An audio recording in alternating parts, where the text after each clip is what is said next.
कला में रूपांतरित करना और कला को सही उद्देश्य देकर मुक्ति का मार्ग बनाना। अब ये जो क्रम है, काम, कला और आत्म साधना ने आत्म तत्व तक पहुंचना, ये हमारे ऋषियों ने सभी को बताया कि अपने ये काम जो है वो कर्म तक जाता है। फिर ये हमको किसी न किसी प्रयोजन को पूर्ण करने के लिए हम कोई न कोई काम करते हैं, क्रिया करते हैं। तो सभी कामों को काम वृत्ति का ही विभिन्न रूप मानकर फिर उसके साथ ऐसा ही व्यवहार करना। आज ये शिक्षा नहीं होने के कारण से होता क्या है कि जगत के असंख्य काम ऐसे हैं जिनको करने के लिए कोई तैयार ही नहीं होता। क्यों नहीं होता? तो हमने सभी कामों को हल्के और श्रेष्ठ, कनिष्ठ और श्रेष्ठ, अच्छे और बुरे, और करने योग्य, नहीं करने योग्य, सुविधा वाले, असुविधा वाले, ऐसे ऐसे करके बांट दिया है और उसकी कैडर बना दी है। Recording in progress. तो वे काम करने की वृत्ति फिर नहीं रहती। उदाहरण के लिए आज हम देखते हैं कि जूते चप्पल सीने का काम कौन करेगा? कोई नहीं करेगा। ऐसा करके सब लोगों को वह काम नहीं करना है, छोड़ना है। इसी प्रकार से जिसको आज हम कारीगरी का क्षेत्र कहते हैं, जो कभी हमारे यहाँ उत्पादन का क्षेत्र माना जाता था और समाज की समृद्धि का आधार माना जाता था, वह आज हल्का हो गया, क्योंकि हाथ से काम करना है। हाथ से काम करने को श्रेष्ठ माना जाता था, वह आज बिल्कुल कनिष्ठ माना जाने लगा। तो फिर उत्पादन के जो हाथ से होने वाले काम हैं, वो नहीं करने की वृत्ति अधिक है। वो नहीं करने से हम विकसित हो रहे हैं, ऐसा उल्टा विचार आता है। तो फिर हम देखते हैं कि खेती करने का काम इतना अच्छा है तो भी किसान का बेटा किसानी नहीं करना चाहता, वो छोड़ देता है। तो अनेक किसान अभी गांवों में दिखते हैं जिनके पास प्रभुत मात्रा में जमीन है, जिनके पिताजी खेती करते थे, परंतु आज अब उनके पुत्र खेती नहीं करना चाहते, उनको खेती करना आता नहीं है और वो अपनी जमीन मजदूरों को खेती करने के लिए दे देते हैं और केवल उसमें से कुछ हिस्सा अपना लेते हैं। काम करने में तो कोई हिस्सेदारी नहीं है, परंतु भूमि अपनी है, इसलिए काम करने वाले से उत्पादन का हिस्सा स्वयं ले लेते हैं। कई लोग तो ऐसे हैं कि जो खेती की जमीन है वो बेच देते हैं और नगर में आकर फिर अपनी नौकरी करते हैं और छोटे फ्लैट में रहते हैं। तो जिनकी भूमि पर खेती होती है, वे स्वयं भी खेती नहीं करते और जो बेच देते हैं वो तो बेच ही देते हैं। तो हम देखते हैं कि अनाज के उत्पादन का काम अभी करने वाला तो मजदूर ही है, उस भूमि का मालिक खेती का भी मालिक तो नहीं है। वो मालिक है इसलिए बिना काम किए उसमें से पैसा ले लेता है। उसी प्रकार से दर्जी, मोची, लोहार, सुथार, कुंभार, जितने भी कारीगर हैं, वो सब अपना काम यदि करते होंगे तो वो मजबूरी में करते होंगे।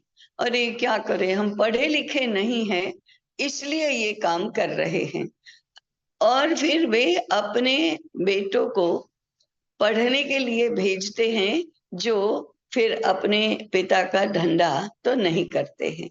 इस प्रकार से समाज में कारीगरी का काम करने वाले लोग भी नहीं हैं, और कारीगरी का काम भी अब हाथ से नहीं होता और मशीन से होने लगा है। मशीन का आविष्कार हुआ इसलिए ये सब हुआ, ऐसा अगर कहें तो फिर मशीन का आविष्कार भले ही हुआ, हम प्रयोग नहीं करेंगे, ऐसा अपने आप ही समझदार लोग कहेंगे। परंतु ऐसा नहीं कहते। मशीन है तो फिर हाथ से काम क्यों करना, ऐसा एक तर्क।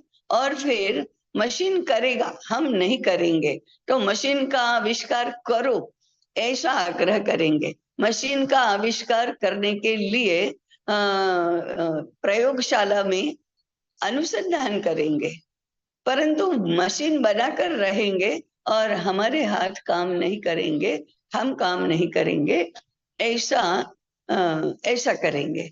फिर मशीन बनता है तो फिर वो अधिक से अधिक बनना चाहिए, अधिक अधिक बड़ा बनना चाहिए। फिर ऑटोमेशन आता है, सारे काम अपने आप होते हैं। अपने आप होते हैं माने मशीन से होते हैं। मशीन से कैसे होते हैं? मशीन की कोई वृत्ति थोड़ी होती है करने की, मशीन से होते हैं। इसका मतलब मशीन की रचना ऐसे की गई है कि वो केवल एक के बाद दूसरा, दूसरे के बाद तीसरा, ऐसा उसका जो काम का अंग है वो करता जाएगा। इवन इवन प्रोडक्ट पैकिंग भी वैसे ही हो जाएगी, और फिर उसको नाम देंगे हाइजीनिक पैकिंग हो रही है। खाने की चीज यदि है तो हाइजीनिक पैकिंग, माने हाथ तो उसको लगता ही नहीं है। परिणाम में हाइजीनिक पैकिंग अमानवीय, माने जिसमें मनुष्य का कोई हिस्सा नहीं है, मनुष्य की अपनी कोई कारीगरी नहीं है, कला नहीं है, मनुष्य की भावना उसके साथ नहीं जुड़ी है, ऐसा उत्पादन होने लगता है। अब ये सर्वथा विपरीत दिशा है। तो काम करना अच्छा लगना चाहिए, काम करना आना चाहिए, काम करने का अभ्यास बनना चाहिए, काम करने को नीचा नहीं मानना चाहिए, काम करके ही उत्पादन होना चाहिए, और काम करके जितना उत्पादन होता है उसको ही मैनेज करना चाहिए, तो बहुत बड़ा उद्योग नहीं करना चाहिए। ये तो व्यावहारिक सिद्धांत हुए, परंतु उसके मानसिक सिद्धांत क्या है? वो अच्छा लगने वाला जो था। तो अपने काम को पसंद करो, अपने काम को अच्छा मानो, अपने काम को श्रेष्ठ मानो, अपने काम को पवित्र मानो, अपने काम को वंश परंपरा से जो मिला है वारसा, उसको संजोने के लिए मिला हुआ अवसर मानो, ऐसा करके काम करो। तो फिर उपाय ये है इस संकट से बचने का कि काम करने की शिक्षा सबसे पहले होनी चाहिए, काम करने की कुशलता सबसे पहले होनी चाहिए। समाज का एक मापदंड ऐसा बनना चाहिए कि हाथ से काम करता है उसी की प्रतिष्ठा है, हाथ से जो काम नहीं करता वो या वो प्रोडक्शन का काम नहीं कर सकता। प्रोडक्शन का काम करता है वो समृद्धि में सबसे बड़ा उसका योगदान है। बाकी तो लोगों को नौकरी करनी पड़ती है और भिक्षा मांगनी पड़ती है। तो हमारे यहाँ भिक्षा का भी प्रावधान रहा, अर्थात काम नहीं करने का भी प्रावधान रहा, नौकरी करने का भी प्रावधान रहा, परंतु नौकरी मजबूरी में करना, भिक्षा मजबूरी में मांगना, ये भी प्रचलन हमेशा रहा। और जब हम आचार्य को, शिक्षक को, धर्माचार्य को, सन्यासी को, राजा को या तो वेतन मिलेगा या तो भिक्षा मिलेगी, ऐसी व्यवस्था की, तब काम नहीं करने को, माने हाथ से काम नहीं करने को सेवा करो और सांस्कृतिक क्षेत्र में काम करो, ऐसी योजना बनाई। ये पूरे हमारी जो समाज व्यवस्था में कार्य विभाजन की रीत रही है, वो इस प्रकार से इंटीग्रेटेड रही हैं और इस प्रकार से एक दूसरे का संतुलन करने वाली रही हैं कि जो प्रोडक्शन नहीं करता और जो वाणिज्य नहीं करता उनको अर्थ के ऊपर कोई अधिकार नहीं है। राजा को भी अर्थ के ऊपर कोई अधिकार नहीं, उसका अधिकार अपने केवल वेतन पर है। एक शिक्षक को भी अर्थ के ऊपर कोई अधिकार नहीं, वो दान देने वाला तो नहीं बन सकता, उसे केवल भिक्षा मांगकर अपना योगक्षेम चलाना है। इस प्रकार से वह कुछ नहीं कर सकता इसलिए भिक्षा मांगता है ऐसा नहीं, परंतु उसने तय किया है कि मैं सांस्कृतिक कार्य करूंगा, इसलिए वह अर्थार्जन नहीं करता और भिक्षा मांगता है। ऐसी सारी समाज व्यवस्था इसी में से बनी है। अब ये जो व्यवस्था है उसके कई अंग हैं, जैसे अपना काम छोड़ना और दूसरा काम करना, इसको कभी भी अनुमति नहीं मिली, व्यवस्था से भी अनुमति नहीं मिली, उपदेश से भी नहीं मिली। अपना काम क्यों छोड़ना है? आज तो रिक्शा वाला कहता है मेरे बेटे को मैं रिक्शा चलाने का काम नहीं करने दूंगा, क्यों? वो भी डॉक्टर इंजीनियर नहीं बन सकता क्या? ये डॉक्टर इंजीनियर आईएएस शब्द ऐसे बैठ गए हैं कि किसी का भी बस चले तो वो डॉक्टर के बिना कुछ हो ही नहीं, इंजीनियर के बिना कुछ हो ही नहीं। मैंने ऐसा बिठा दिया कि कुछ काम है वही सबको करना चाहिए, अपना काम स्वयं करो, ये व्यवस्था न रहकर जिसको अच्छा माना गया है ऐसा काम करो। अब अच्छा किस आधार पर माना गया? तो जिसमें अर्थार्जन ज्यादा होता है वही काम सबको करना है। तो किसान का बेटा किसानी नहीं करेगा, मोची का बेटा मोची काम नहीं करेगा, दर्जी का दर्जी काम नहीं करेगा, वाहन चला सारथी का काम करने वाला अपने बेटे को सारथी नहीं बनाएगा, और स्वयं भी दूसरे काम की तलाश में ही रहेगा। ऐसे समाज काम करने की दृष्टि से अनवस्थ हो गया। तो पहली बात है हमारा काम नहीं करना है, अब उसमें अर्थार्जन ज्यादा हो तो भी नहीं करना है, ऐसा एक मानसिकता का भी पुट इसमें आ गया। भले ही खूब पैसे कमाते हो तो भी गांव में ही रहता है ना, भले ही खूब पैसे कमाता हो तो भी टैक्सी ड्राइवर ही है ना, ऐसा करने लगा। तो अब टैक्सी ड्राइवर का काम करना और टैक्सी टैक्सी किराए पर देने का, माने ड्राइवर को हायर करके फिर टैक्सी का बिजनेस करना, ये बड़ों का काम माना गया, क्योंकि काम स्वयं तो चलाना नहीं है, नहीं पैसा ज्यादा प्राप्त होता है तो वो इस प्रकार से करना। इसका डिरोगेशन ऐसे हुआ कि काम करने वाले को हायर किया जाता है। अब ये तो मनुष्य के गौरव की दिशा में बहुत ही अत्यंत निंदनीय बात है। किसी मनुष्य को हायर किया जाता है, किराए पर लिया जाता है, ये तो मनुष्य के गौरव का बहुत बड़ा अपमान है।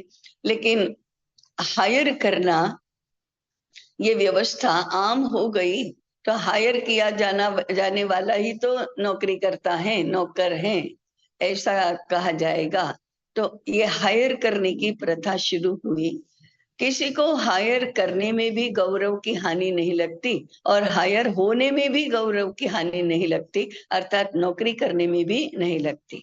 कभी ऐसा लगता है कि नौकरी करना लोग ज्यादा पसंद करते हैं। क्यों? क्योंकि उसमें अपने ऊपर कोई जोखिम नहीं होता, अपना इन्वॉल्वमेंट काम में नहीं होता, तो जोखिम नहीं होता।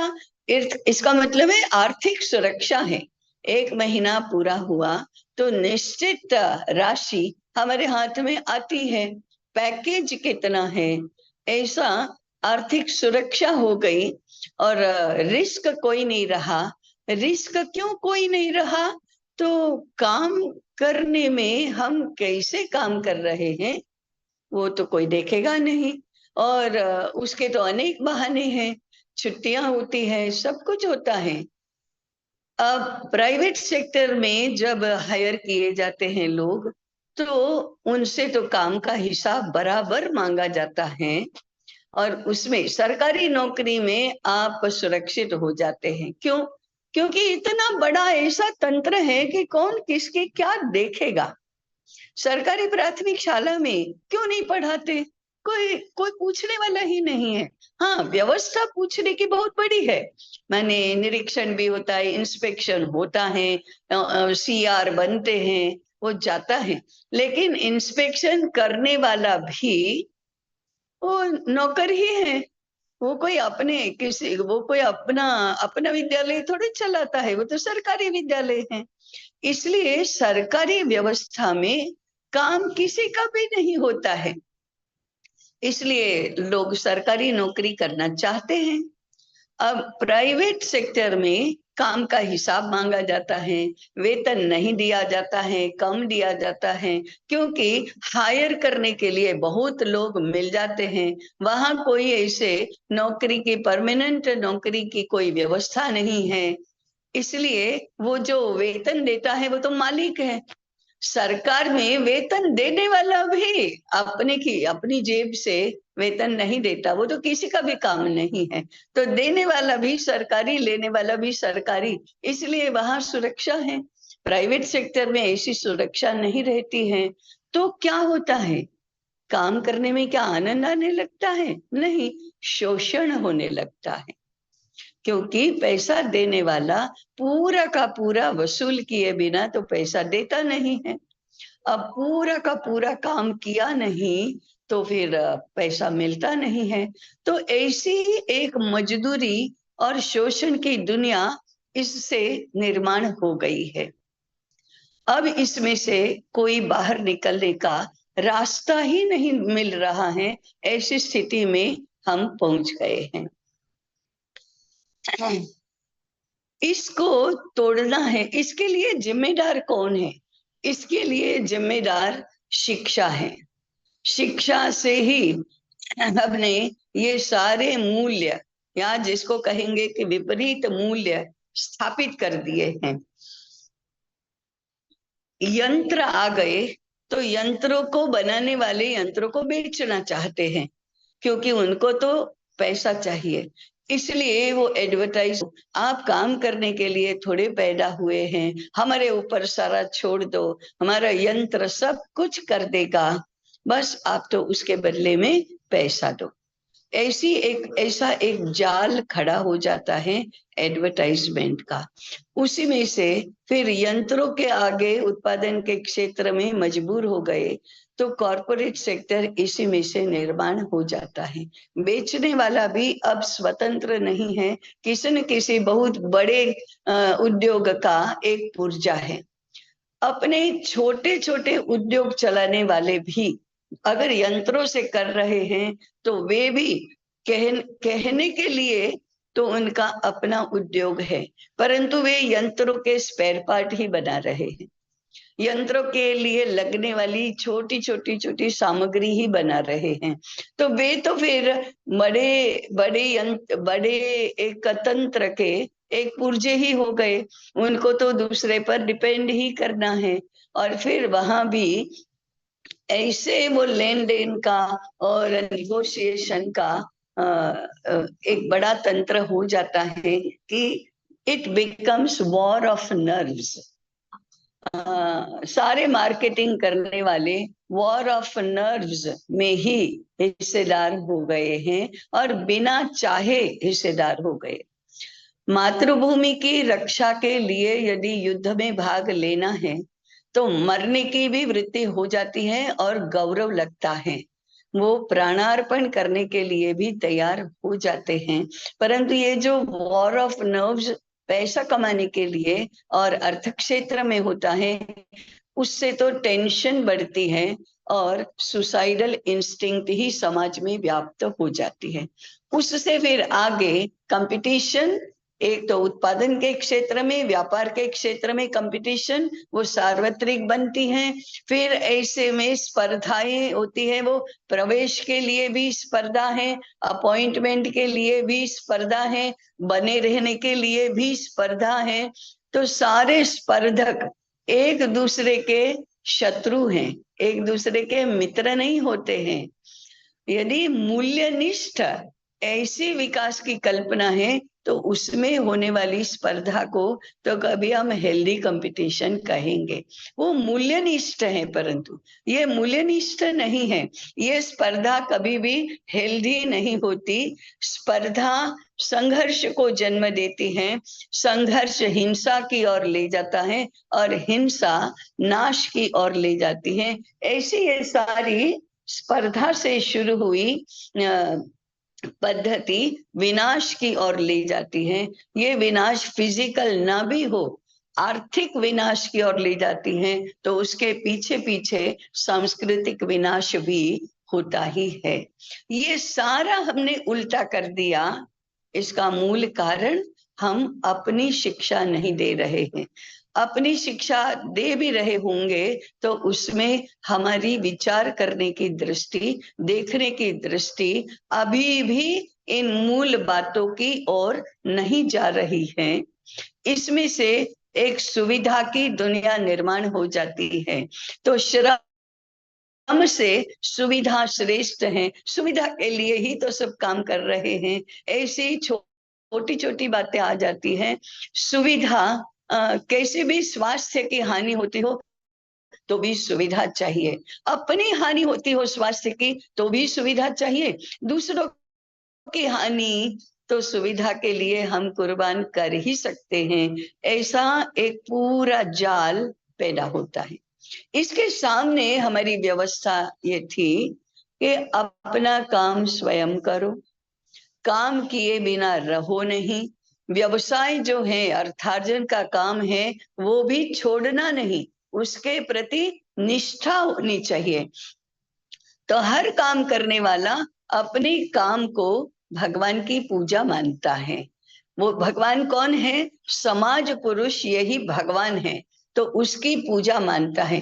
पूजा करनी है तो वो सारे उपकरण पवित्र होते हैं, काम भी पवित्र होता है। उसको प्रदूषित नहीं होने देना, अपवित्र नहीं होने देना, और आगे चलकर उसमें गौरव मानना।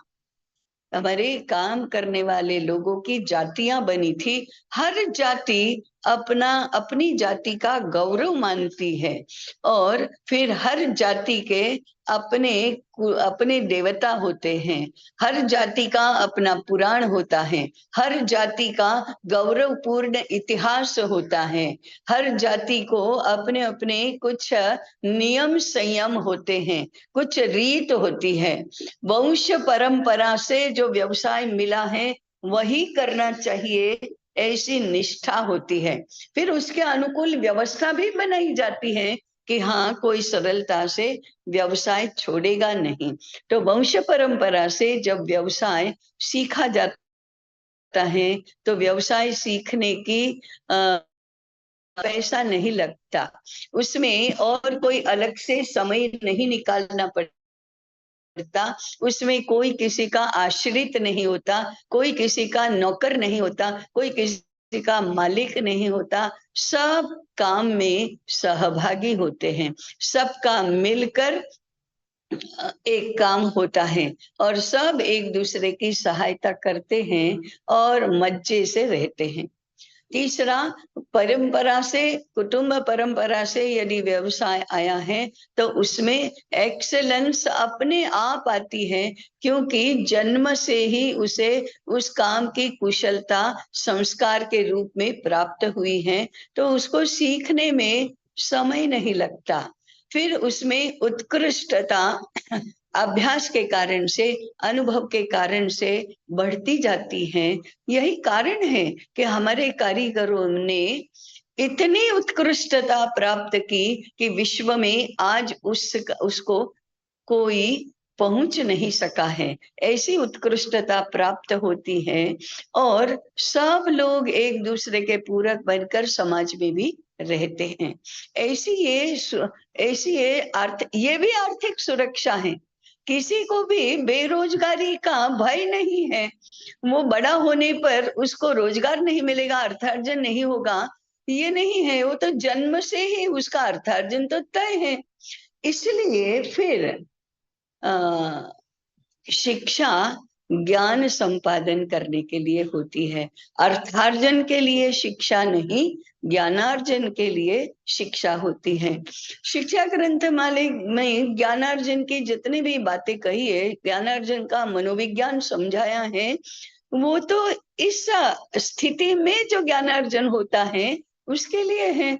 निश्चिंत मन से ज्ञान के लिए ज्ञान, इस प्रकार से ज्ञानार्जन के लिए शिक्षा की व्यवस्था होती है, अर्थार्जन के लिए शिक्षा की व्यवस्था नहीं करनी पड़ती। तो आज ये जो शिक्षा भी एक व्यवसाय हो गई है, ये तो महान अपराध है मानवता का और मूल्यों का। तो शिक्षा के लिए व्यवसाय, अर्थार्जन की शिक्षा के लिए कोई पैसा खर्च नहीं करना पड़ता। आज जिस जिस कोर्स में, जिस पाठ्यक्रम में पैसा कमाने की संधि ज्यादा है, पैसा कमाने के अवसर ज्यादा है, उस पाठ्यक्रम का शुल्क भी ज्यादा होता है, और उसके लिए कोचिंग और क्या क्या नहीं चलता। तो ये सारी उल्टी उल्टी व्यवस्थाएं हो गई। क्यों? श्रम को पवित्र नहीं मानना, काम को श्रेष्ठ नहीं मानना, और काम के लिए अच्छे से अच्छा हम काम कर सके, इसलिए समाज व्यवस्था नहीं बनाना। हम अर्थ की भी हानि करते हैं, मानसिकता की भी हानि करते हैं। और अंतिम चरण है, काम करते करते आप पहले तो अपने लिए करते हैं, फिर कुटुंब के लिए करते हैं, समाज के लिए करते हैं, अपने काम का गौरव मानते हैं, उसमें उत्कृष्टता भी प्राप्त करते हैं, और अंततो गत्वा ये तो भगवान की पूजा है, और इसलिए वह मुक्ति का मार्ग है। उस स्थिति तक पहुंचने की सबके लिए प्रावधान है। किसी के लिए कोई मनाही नहीं है कि कोई नहीं पहुंच सकता। इसलिए आज जिसको हल्के काम मानते हैं, वह भी करने वाला मुक्ति प्राप्त कर सकता है अपने कर्म मार्ग से। अनासक्ति और ये सब एक अलग लेवल पर चलने वाली बात है, लेकिन रोज रोज के व्यवहार में काम करने की पद्धति, वृत्ति, रीति, इन सबको कितने श्रेष्ठ पद्धति से समायोजित किया, ये अपने ऋषियों की, समाज व्यवस्था बनाने वाले ऋषियों की बहुत बड़ी बुद्धिमत्ता है, बहुत बड़ी विशाल कुशाग्र ऐसी बुद्धि है कि जो समझते हैं कि कैसे जीवन जीना चाहिए। ये जीवन जीने की पद्धति है, जीवन जीने की शैली है, और इसलिए कर्म में कुशलता प्राप्त करो, इसके ये भी सारे मायने हैं। वो केवल व्यक्तिगत बात नहीं है, वो संपूर्ण समाज को लागू होने वाली बात है। यही रुकेंगे। ओम सहना भवतु, सहनौ भुनक्तु, सह वीर्यं करवावहै, तेजस्विनावधीतमस्तु मा विद्विषावहै। ओम शांति शांति शांति। सबको नमस्कार। प्रणाम। नमस्कार। प्रणाम।